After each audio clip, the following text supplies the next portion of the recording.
कथा प्रारंभ। बृहस्पति जी बोले, हे ब्रह्मा जी, आप अत्यंत बुद्धिमान, सर्वशास्त्र और चारों वेदों को जानने वालों में श्रेष्ठ हो। हे प्रभु, कृपया कर मेरे वचन सुनो। चैत्र, अश्विन, माघ और आषाढ़ मास के शुक्ल पक्ष में नवरात्र का व्रत और उत्सव व्यय किया जाता है। हे भगवान, इस व्रत का फल क्या है, किस प्रकार करना उचित है और पहले इस व्रत को किसने किया है, सो विस्तार से कहो। बृहस्पति जी का ऐसा प्रश्न सुनकर ब्रह्मा जी कहने लगे कि हे बृहस्पति, प्राणियों का हित करने की इच्छा से तुमने बहुत ही अच्छा प्रश्न किया। जो मनुष्य मनोरथ पूर्ण करने वाली दुर्गा, महादेवी, सूर्य और नारायण का ध्यान करते हैं, वे मनुष्य धन्य हैं। यह नवरात्र व्रत संपूर्ण कामनाओं को पूर्ण करने वाला है। इसके करने से पुत्र चाहने वालों को पुत्र, धन चाहने वालों को धन, विद्या चाहने वालों को विद्या और सुख चाहने वालों को सुख मिल सकता है। इस व्रत को करने से रोगी मनुष्य का रोग दूर हो जाता है और कारागार में पड़ा हुआ मनुष्य बंधन से छूट जाता है। मनुष्य की तमाम आपत्तियां दूर हो जाती हैं और उसके घर में संपूर्ण संपत्तियां आकर उपस्थित हो जाती हैं। बंध्या और काक बंध्या के इस व्रत के करने से पुत्र हो जाता है। समस्त पापों को दूर करने वाले इस व्रत के करने से ऐसा कौन सा मनोरथ है जो सिद्ध नहीं हो सकता। जो मनुष्य इस अल्पदेह को पाकर भी नवरात्र का व्रत नहीं करता है, वह माता पिता की सेवा से विमुख होकर पाप की भागी हो जाता है और वह अनेक दुखों को भोगता है। उसके शरीर में अनेकों व्याधियां उत्पन्न हो जाती है, वह संतान का सुख भी नहीं पाता। इस प्रकार वह मूर्ख अनेक दुख भोगता है। इस व्रत को न करने वाला मूर्ख मनुष्य धन और धन से रहित हो, भूख और प्यास के मारे पृथ्वी पर घूमता है और गूंगा हो जाता है। जो सुहागिन स्त्री भूल से इस व्रत को नहीं करती, वह पति से विहीन होकर नाना प्रकार के दुखों को भोगती है। यदि व्रत करने वाला मनुष्य सारे दिन उपवास न कर सके तो एक समय भोजन करे और उस दिन बांधवों सहित नवरात्र व्रत कथा श्रवण करे। हे बृहस्पति, जिसने पहले इस महाव्रत को किया है, उसका पवित्र इतिहास में तुम्हें सुनाता हूँ, तुम सावधान होकर सुनो। इस प्रकार ब्रह्मा जी के वचन सुनकर बृहस्पति जी बोले, हे ब्रह्मा जी, मनुष्यों का कल्याण करने वाले इस व्रत के इतिहास को मेरे लिए कहो, मैं सावधान होकर सुन रहा हूँ। आपके शरण आए हुए मुझ पर कृपा करो। ब्रह्मा जी बोले, पृथ्वी नाम के मनोहर नगर में एक अनाथ नाम का ब्राह्मण रहता था। वह भगवती दुर्गा का पुत्र था। उसके संपूर्ण सद्गुणों से युक्त मानो ब्रह्मा की सबसे पहली रचना हो, ऐसे यथार्थ नाम वाली सुमति नाम की एक अत्यंत सुंदर कन्या पैदा हुई। वह कन्या सुमति अपने घर के बालकपन में अनेक अपनी सहेलियों के साथ क्रीड़ा करती हुई इस प्रकार बढ़ने लगी जैसे शुक्ल पक्ष में चंद्रमा की कला बढ़ती है। उसका पिता प्रतिदिन दुर्गा जी की पूजा और ओम किया करता था। उस समय वह भी नियम से वहां उपस्थित होती थी। एक दिन वह सुमति अपनी सखियों के साथ खेलने लग गई और भगवती के पूजन में उपस्थित नहीं हुई। उसके पति को पुत्री की ऐसी असावधानी देखकर क्रोध आया और पुत्री से कहने लगे कि हे पुत्री, आज प्रभात में तुमने भगवती का पूजन नहीं किया, इस कारण मैं किसी कुष्ठी और दरिद्री मनुष्य के साथ तेरा विवाह करूंगा। इस प्रकार कुपित पिता के वचन सुनकर सुमति को बड़ा दुख हुआ और अपने पिता से कहने लगी कि हे पिताश्री, मैं आपकी कन्या हूँ, मैं सब तरह से आपके अधीन हूँ, जैसे आपकी इच्छा हो वैसा ही करो। रोगी, कुष्ठी और किसी के साथ जैसे तुम्हारी इच्छा हो मेरा विवाह कर सकते हो। वही जो मेरे भाग्य में लिखा है, मेरे इस पर पूर्ण विश्वास है। मनुष्य न जाने कितने मनोरथों का चिंतन करता है, पर होता वही है जो भाग्य में विधाता ने लिखा है। जो जैसा करता है उसको वैसा ही कर्म के अनुसार फल मिलता है, क्योंकि कर्म करना मनुष्य के अधीन है पर फल देव के अधीन है। जैसे अग्नि में पड़े हुए तृणादि उसको अधिक प्रदीप्त कर देते हैं, उसी तरह अपनी कन्या के ऐसे निर्भयता से कहे हुए वचन सुनकर उस ब्राह्मण को और अधिक क्रोध आया। तब उसने अपनी कन्या का विवाह एक कुष्ठी से कर दिया और अत्यंत क्रुद्ध होकर पुत्री से कहने लगे कि जाओ जाओ, जल्दी जाओ, अपने कर्म का फल भोगो, देखें केवल भाग्य भरोसे रहकर क्या होता है। इस प्रकार से कहे हुए पिता के कटु वचनों को सुनकर सुमति अपने मन में विचार करने लगी कि अहो, मेरा बड़ा दुर्भाग्य है जिससे मुझे ऐसा पति मिला। इस तरह अपने दुख का विचार करते हुए वह सुमति अपने पति के साथ वन को चली गई और भयावने कुशायुक्त उस स्थान पर उन्होंने वह रात बड़े कष्ट से व्यतीत की। उस गरीब बालिका की दशा देखकर भगवती पूर्व पुण्य के प्रभाव से प्रकट होकर सुमति से कहने लगी कि हे दीन ब्राह्मणी, मैं तुम पर प्रसन्न हूँ, तुम जो चाहो वरदान मांग सकते हो, मैं प्रसन्न होने पर मनोवांछित फल देने वाली हूँ। इस प्रकार भगवती दुर्गा का वचन सुनकर ब्राह्मणी कहने लगी कि आप कौन है जो मुझ पर प्रसन्न हो, यह सब मेरे लिए कहो और अपनी कृपा दृष्टि से मुझ दीन दासी को कृतार्थ करो। ऐसे ब्राह्मणी का वचन सुनकर देवी कहने लगी कि मैं आदि शक्ति हूँ और मैं ही ब्रह्मा, मैं विद्या सरस्वती हूँ। मैं प्रसन्न होने पर प्राणियों का दुख दूर कर उसको सुख प्रदान करती हूँ। हे ब्राह्मणी, मैं तुझ पर तेरे पूर्व जन्म के पुण्य के प्रभाव से प्रसन्न हूँ। मैं तुम्हारे पूर्व जन्म का वृतांत सुनाती हूँ, सुनो। तो पूर्व जन्म में निषाद भील की स्त्री थी और अति पतिव्रता थी। एक दिन तेरे पति निषाद ने चोरी की। चोरी करने के कारण तुम दोनों को सिपाहियों ने पकड़ लिया और ले जाकर जेल खाने में कैद कर दिया। उन दिनों उन लोगों ने तेरे और तेरे पति को भोजन भी नहीं दिया। इस प्रकार नवरात्र के दिनों में तुमने न तो कुछ खाया और न ही जल पिया।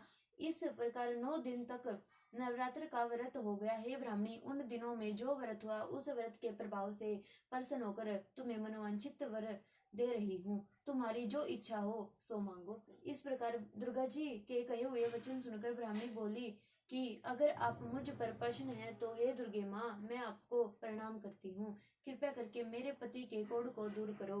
देवी कहने लगी कि उन दिनों में जो तुमने व्रत किया था उस व्रत के एक दिन का पुण्य अपने पति का कोढ़ दूर करने के लिए अर्पणा करो। मेरे प्रभाव से तेरा पति कोढ़ से रहित और सोने के समान शरीर वाला हो जाएगा।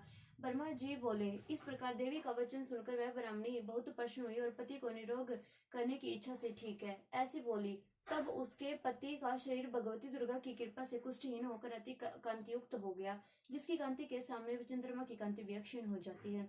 वह ब्राह्मणी पति की मनोहर देह को देखकर देवी को अति पराक्रमी वाली समझकर स्तुति करने लगी कि हे दुर्गे, आप दुर्गत को दूर करने वाली, तीनों जगत का संताप हरने वाली, समस्त दुखों को दूर करने वाली, रोगी मनुष्य का निरोग करने वाले, प्रश्न होने पर मनोवांछित वस्तु देने वाली और दुष्ट मनुष्य का नाश करने वाली हो।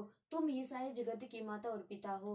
हे अम्बे, मुझ अपराध रहित अबला का मेरे पिता ने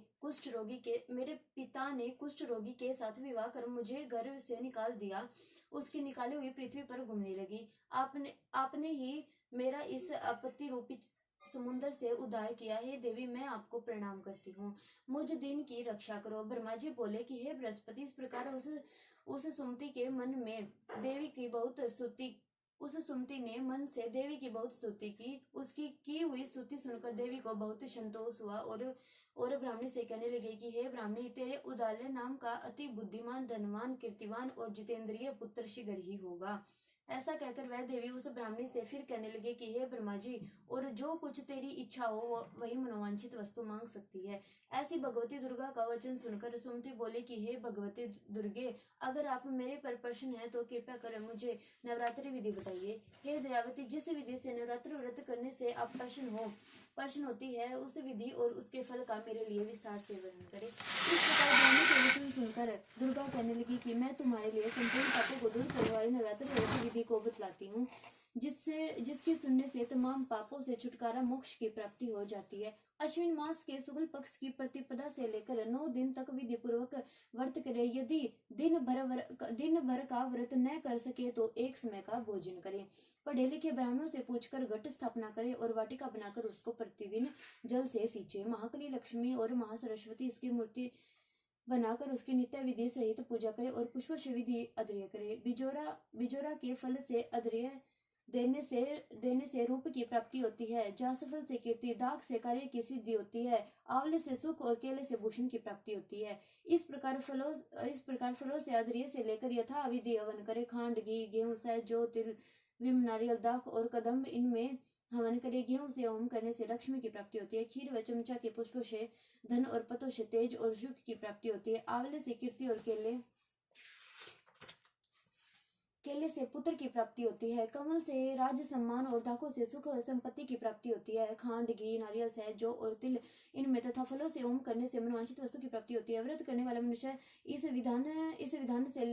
विधान से होम कराचार्य को अत्यंत नम्रता के साथ प्रणाम करे और यज्ञ की सिद्धि के लिए उसे दक्षिणा दे। इस महाव्रत को पहले बताई हुई विधि के अनुसार जो कोई करता है उसके सब मनोरथ सिद्ध हो जाते हैं। इनमें तनिक भी संयम नहीं है। इन 9 दिनों में जो कुछ दान आदि किया जाता है उसका करोड़ों गुना मिलता है। इस नवरात्र के व्रत करने से ही अश्वमेघ यज्ञ का फल मिलता है। हे ब्राह्मणी, इस संपूर्ण कामनाओं को पूर्ण करने वाले उत्तम व्रत को तीर्थ, मंदिर अथवा घर में ही विधि के अनुसार करे। ब्रह्मा जी बोले कि हे बृहस्पति, इस प्रकार ब्राह्मणी को व्रत की विधि और फल बताकर देवी अंतर्ध्यान हो गई। जो मनुष्य या स्त्री इस व्रत को भक्ति पूर्वक करता है वह इस लोक में सुख भोग कर अंत में दुर्लभ मोक्ष को प्राप्त होता है। हे बृहस्पति, इस दुर्लभ व्रत करो महात्म्य माता में मैंने तुम्हारे लिए बतलाया है। ऐसे ब्रह्मा जी के वचन सुनकर बृहस्पति जी आनंद के कारण रोमांचित हो गई और ब्रह्मा जी से कहने लगी, हे ब्रह्मा जी, आपने मुझ पर अति कृपा की, जो अमृत के समान इस नवरात्रि महाव्रत को महात्म्य बताया। हे प्रभु, आपके बिना और कौन इस महात्म्य को सुना सकता है। ऐसा बृहस्पति जी के वचन सुनकर ब्रह्मा जी बोले कि हे बृहस्पति, तुमने सब प्राणियों का हित करने वाले इस अलौकिक व्रत को पूछा है, इसलिए तुम धन्य हो। यह भगवती शक्ति संपूर्ण लोकों का पालन करने वाली है। इस महादेवी के प्रभाव को कौन जान सकता है।